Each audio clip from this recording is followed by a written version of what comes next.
timer. Washington County, we up in here.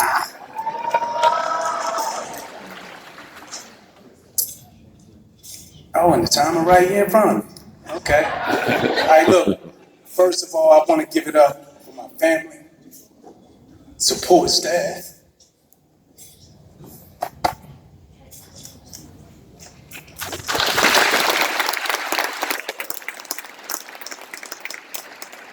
One of the best supporting staffs you could ever have. I got plenty of stories that I would love to share with you, but I thought it would be very appropriate if I shared a story with you of me coming from here, ground roots on this soil that's also known as red clay here in Georgia. My introduction to football, it really came from following my brother, Eric. Didn't even know what I was doing, but I just wanted to do whatever he was doing. And Eric always stayed involved with a lot of stuff, but the first true moment that really brought me in love with the game, I had an anger moment. And a guy did one of my teammates a certain way. He actually ran him over, and I was like, okay. And he looked at me, and he was like, I do you like that too. The next play, I hit him right up under the chin, knocked him back, and that was the first time I really fell in love with the game because I knew I could hit somebody and not get in trouble for it.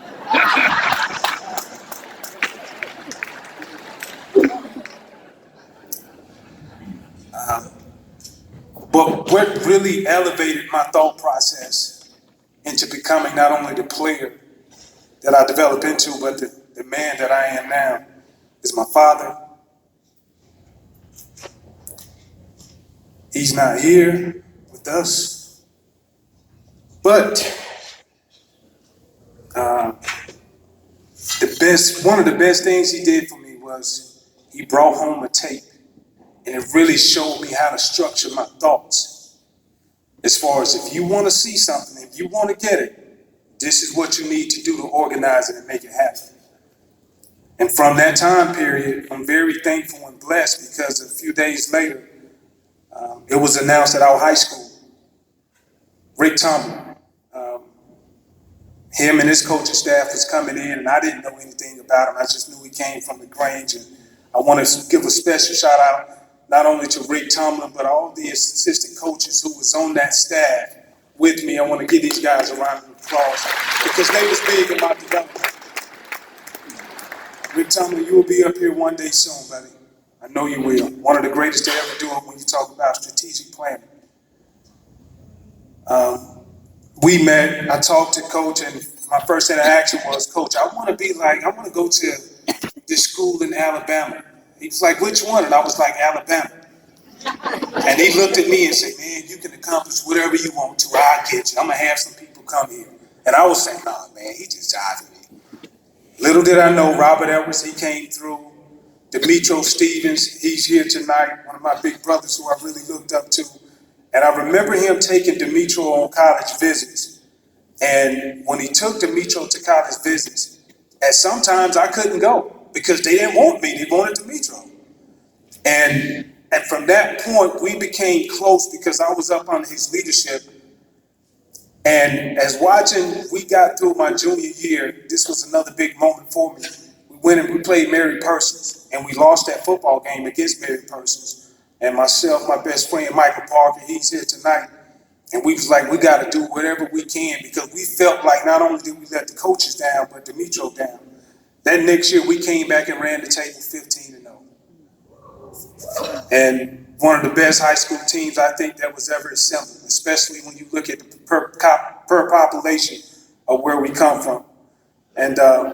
And one funny thing about that story is my mom.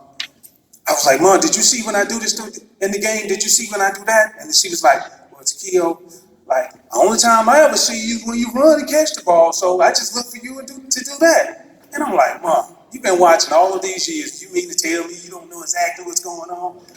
So I took it as a personal point to say, you know what? Every time I catch that ball, my mom will be watching. So, just to wrap up, I want to say this. I tell you those stories, and they mean a lot to me, but the thing that I learned from out of that coaching staff, my best friend Mike, Demetro, Q, I see you here, my crew is here, Lisa, everybody, Brent, my all-time favorite, Carlos. I tell you this, I learned everything what I'm made up of, especially I talk to my daughter all the time, and I tell her, I want her to have that grit around her. And people ask, like, what is grit? Well, that grit is the strength of character, the strength of will, having morals, toughness, resolve, and most of all, wisdom. I learned it from my community. I learned that from my coaching staff. And I learned it from my close niche of friends who I'm forever around. And I would be remiss if I didn't say this again from this table, right down here at the bottom. I want to give credit to all the inductees. It's quite a privilege and an honor to be your classmate coming into the hall. I never forget this day, and people ask me, what is my why? Why do I do it? I say it's easy.